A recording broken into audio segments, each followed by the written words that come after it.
Sik Gus, aja lunga dhisik. Iki wong semuanya sudah tahu sampean alim, menerangkannya enak, fikhan wa usulian wa tafsiran. Cuma mereka yang tanya itu, biyen belajar piye kok iso alim kaya ngono, ya kan? Nah, terangkan Gus, terangkan. Andaikan pertanyaan itu ke Mbah Mun, mungkin jawabnya gurune sopo.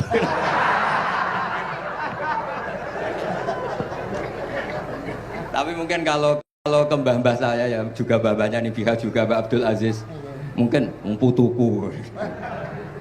Tapi kalau saya ingin cerita tentang saya paling ya, oh aku sregep. Yang jelas tuh dalika fadlu wa yu'ti apa? Mayas. Tapi gini, kalau ini menghormati bahasa saya ini, kalau ijazah begini, dulu Mbah Mun tuh sering cerita juga bahasa. Kayak nak kepengen ngalim, ku sinau sedurunge ngaji.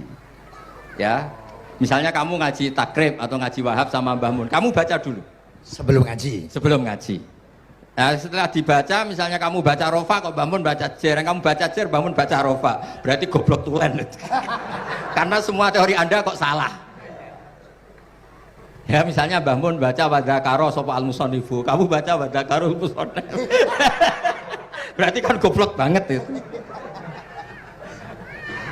Ya kan ada cerita gitu, ada orang tuh nggak tahu betul, Gus maknanya lam tardiman itu apa? Lam tardiman dicari di kamus tuh udah ada, ternyata itu di head lam tarodaman.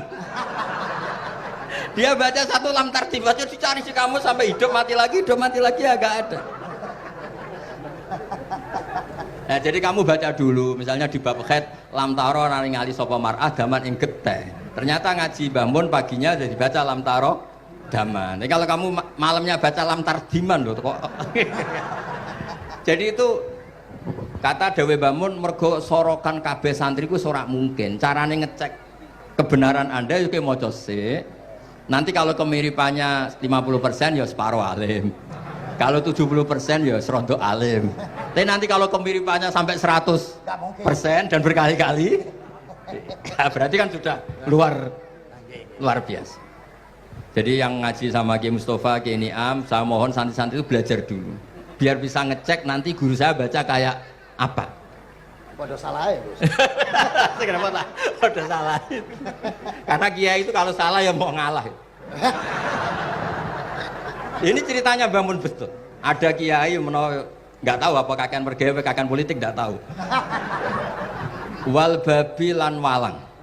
Terus ada santri, kulo gak ada makna kok lawang. Ya walang sing lawang cung. Mau ngalah. Terus watini lan wit alu. Gurune maca alu. Kulo gak ada makna kok elo. Lah ya wit telu kena gua alu cung. Tapi saya menangi kiai itu kalah sama santri itu. Saroko nyolong sapa wong albedo tangi anduk. Terus gurunya kaget. Cung kok anduk cung. Bareng didelok endok. Karena kalau pegon kan anduk sama endok itu podo ya. Ini ada podo. Tapi kiainya akhirnya kalah. Memangnya nyolong anduk boleh? Yo ora cung, yo haram, yo podo ae kalau gitu nyolong. Nyolong endok ya haram, nyolong anduk haram. Lo cerita itu masyhur itu. Kalau cerita yang terkenal di Lirboyo itu kan ada santri dari Jakarta di kelas.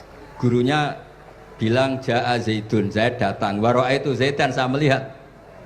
Si murid ini itu melihat pintu terus. Lama-lama gurunya itu tersinggung. Kamu diajari pelengahan nggak sopan. Habis Ustadz bohong.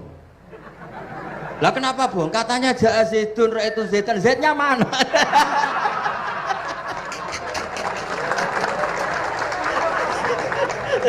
Dia gak ngerti. Zaid datang, saya melihat. Mana orangnya kok dibahas-bahas terus itu. Ya, jadi yang serius tadi kalau sampean ingin nguji kualitas Anda. Makanya saya dulu itu pede baca kitab di depan Mbah Mun karena ya ngecek. Dan dulu itu Gus Zofur, Gus Kamil sebelum ngaji ya itu mesti sinau sama saya. Nanti ketika Mbah Mun baca tadi kalau kemiripannya kita 90% ya bagus. Syukur-syukur sampai 100. Dan itu terulang sampai Wahab Hatam, Jamul Jami' Hatam. Sehingga kita tahu Jadi kalau diskusi kita kok salah ya tahu, kalau benar ya tahu, kalau tahqiq ya tahu. Biasanya kalau tahqiq itu Mbah Mun karena takut menyalahkan kiai-kiai Jawa, kalau baca 2 kali, misalnya begini, yasmalu, kadang diwaca yasmilu ya apa-apa nggih Jawa wae gitu. Karena kalau kita memaksakan sampai benar seperti di kamus, kayaknya kalau kiai Jawa itu berat sekali. Domeli bojo bolak-balik mesti ora goblok wis apik lah. Karena kalau baca tahqiq itu kan butuh kamus. Yang benar itu yasmalu misalnya. Tapi kan populer juga orang baca yasmilu. Saya tuh menangi loh, kiai Jawa dulu baca simai itu menangi, masdar simai. Lama-lama setelah banyak alumni Al-Azhar terus berdasar kamus baca samai semua sekarang. Saya menangi kiai itu baca dilalah. Lama-lama karena sekarang udah banyak punya kamus, baca dalalah. Fa'alah. Jadi kiai itu juga kadang-kadang keteror muridnya. Makanya Syekh Zakaria Al-Ansori itu pernah ditanya, kenapa engkau begitu alim alama sampai dilakopi Syekhul Islam? Kata beliau itu lucu jawabannya, karena saya ini orang yang sial. Saya dulu punya guru namanya Ibnu Hajar Al-Asqalani dan punya murid namanya Ibnu Hajar Al-Haytami. Kata beliau, dukik tu bena hajaro ini. Saya ini digebek 2 batu. Kalau mau ngaji takut saya minta ampun karena disuruh baca sama Ibnu Hajar Al-Asqalani. Kalau mau ngajar takutnya saya bukan main karena Ibnu Hajar Al-Haytami itu cerdasnya bukan main. Jadi kalau saya salah itu konangan. Akhirnya dia jadi orang sial tadi. Mau ngaji ya belajar, mau ngajar ya belajar. Makanya meskipun ini pernah sepuh saya tidak berani ngaji beliau. Wah mesti meriang saya kalau ngaji. Jadi yang terkenal alim-alim mohon ngajinya dikurangi ya, karena ini kasihan gurunya. Kasihan gurunya. Nggih, pun cekap. Pun itu catat ya. Sebelum ngaji baca dulu. Satu lagi, Gus. Sampean ketoke kiai desa kok kuliah. Betul kuliah? Oh, nggih nggih. Pun dari belajar dari mana sampai kemana Gus jenengan? Dari Mondok sampai ke Jogja sampai Putih. Monggo.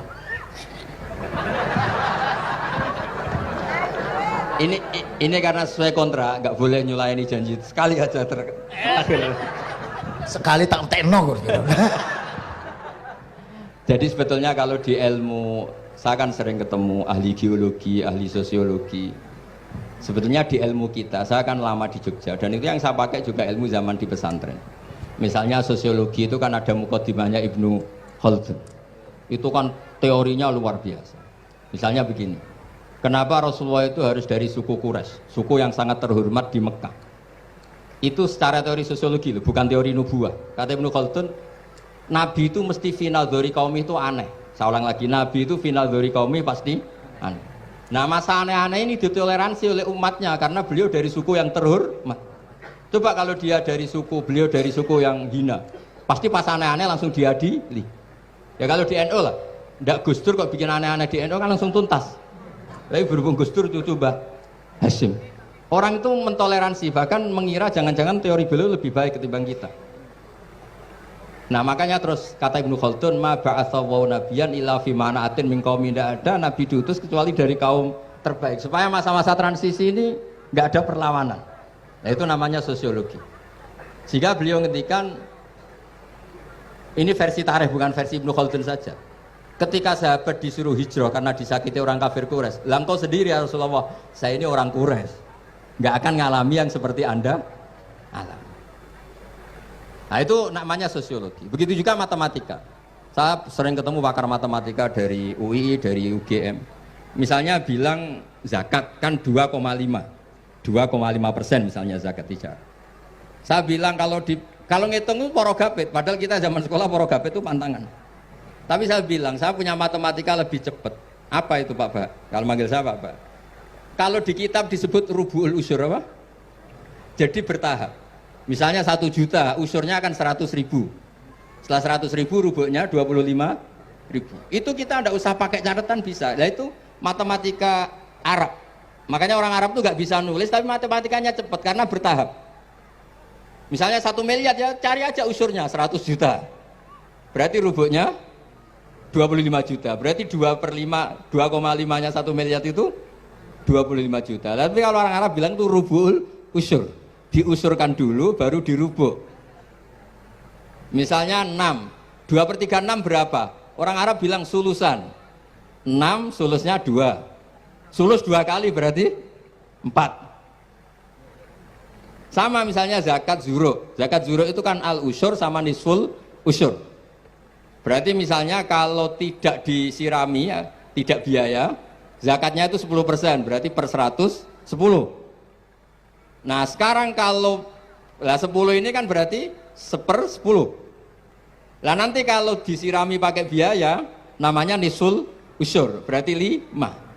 Jadi orang Arab itu gak mau langsung bilang 5, karena kalau 100 dibagi 5 itu jadi 5 itu mikirnya panjang. Jadi diusurkan dulu, terus nanti dibilangkan nisful usyur. Nah, jadi ilmu khazanah kita ini sudah luar biasa. Nah, itu makanya terus orang Arab kalau ngitung matematika itu tidak usah tulisan, tidak usah porogabit, karena bertahap tadi. Jadi misalnya 2,5 bahasannya apa? Rubu'ul usyur. 1 miliar, usurnya berapa? 100. Rubuknya berapa? 25. Nah ini semoga buatan ngingkari janji. Wassalamualaikum warahmatullahi wabarakatuh.